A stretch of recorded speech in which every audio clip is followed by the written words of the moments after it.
Good morning, summer school team. We've had a lot of questions and a lot of frustration here on day 3 with some features in Google Meets that don't always work consistently.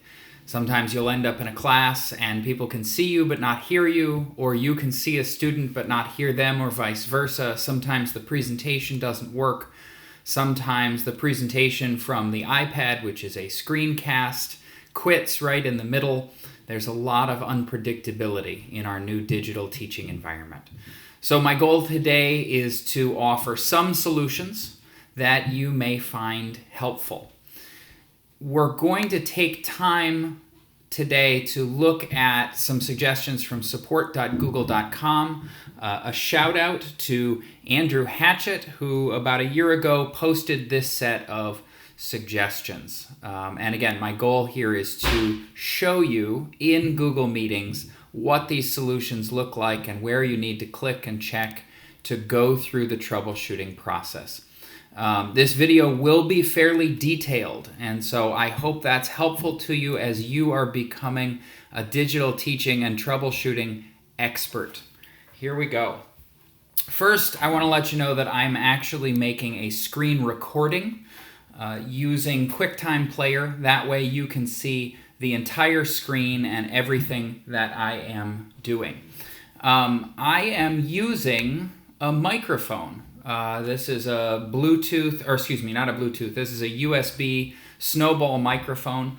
Most of the LMCs in your buildings have something like this that you can check out and make use of. It may improve your audio quality. Hanging up here are my Bluetooth headphones, which I use on meetings sometimes, and those will be important here in a couple of minutes when we look at things.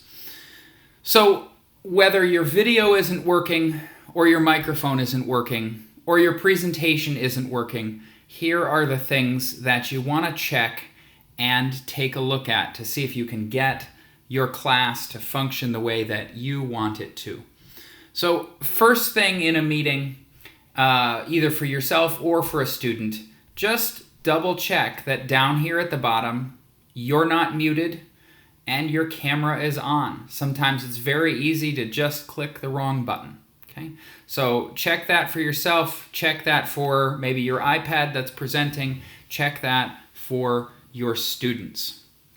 If for some reason you are not just using the camera or the microphone that's built right into your device, you can end up with a conflict. And so I'm going to go to the menu, right? The 3 dots right here for more options. And I'm going to visit the settings. Now this will let me look at which microphone and which video camera are connected, right? I have an option here for speakers, right? If you happen to have an extra set of speakers, or for that matter, a set of Bluetooth headphones or headphones plugged in, you may have something selected in this menu that's causing a conflict. Many of you have started using headphones and microphones in your presentation. Again, it improves your audio quality. But come to the settings menu and double check. Make sure that you don't have, for example, an error message like this that says this could cause an echo. I've resolved that issue for my particular setup, but you want to check in here. Okay, same thing for microphone. I'm going to use my Snowball microphone right now for better quality. I also want to check on video. Now, your students will not have all of these options. Your students cannot add extra video cameras to their iPad. They can add extra headphones or extra audio devices, so microphone and speakers. And so you may want to have students check this menu on their iPads as well if there's an audio issue. Okay? In here for my camera, you'll see I actually have a couple of different cameras that I can choose from. And for right now, I just want to make sure that I'm using the default camera for my computer. That's my FaceTime high definition camera. Okay? If both of those are selected, if my audio is correctly selected, my video is correctly selected, and I'm still having some issues, then I want to move on to check a couple of other things. Okay? The next one that people often forget is to make sure that there isn't some other program on your computer that might be making use of your camera and or your audio. So for example, if I have Zoom open at the same time that I have FaceTime, or FaceTime open at the same time that I'm in a Google meeting, there may be a conflict between which program gets priority for the camera.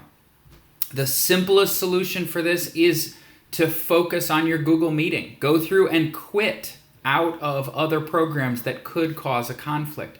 And if your students are having this trouble, then you can ask them to do the same thing. Ask them to double-click the home screen, double-click the home button, right? And go through and quit out of any other programs that they happen to have open at the time, okay? That may help to resolve some of the issues because it's complicated, right? You won't always know which program is going to get priority for your camera or for your microphone. Okay? If the problem still persists, they can hear you but not see you, or the other way around, right? Then you are ready to restart. And this is hard, this is frustrating. In the middle of class, you have 10 students, they're finally there, they made the connection, they're ready to learn, but there's something in the way. It takes about 2 minutes to restart, but it's going to be worth it because restarting your program, so for example, your Chrome browser, Firefox, or Safari browser may solve it. Restarting your physical machine, shutting down your computer or your iPad, and then powering it back on will often fix about 90% of these protocol issues. Okay? So even though it's hard to do that in the middle of class, post something in the chat window, right? Tell folks, I will be right back. I'm restarting. Okay? Right? Or ask your students to restart and rejoin the meeting. They will be able to do that, and that will almost always resolve these audio and video issues. Okay? If you are truly stuck, if you have checked the audio input, if you have checked the video input, if you've made sure there's no conflicts, if you've made sure there are no other programs open that might be causing a conflict, if you have restarted the program and restarted the machine, then it's time to ask for extra help. Write me an email, put in a help desk ticket of your own to the School District of La Crosse, and we will do our very best to get the issue resolved. I know that this can be frustrating. I know that this can be difficult, and thank you again for all of your hard work, troubleshooting, problem solving, and really paving the way for all of the other teachers in our district who are going to struggle with these same things in the fall when we all have to present some things digitally. Keep asking questions, stay in touch, you're doing great work.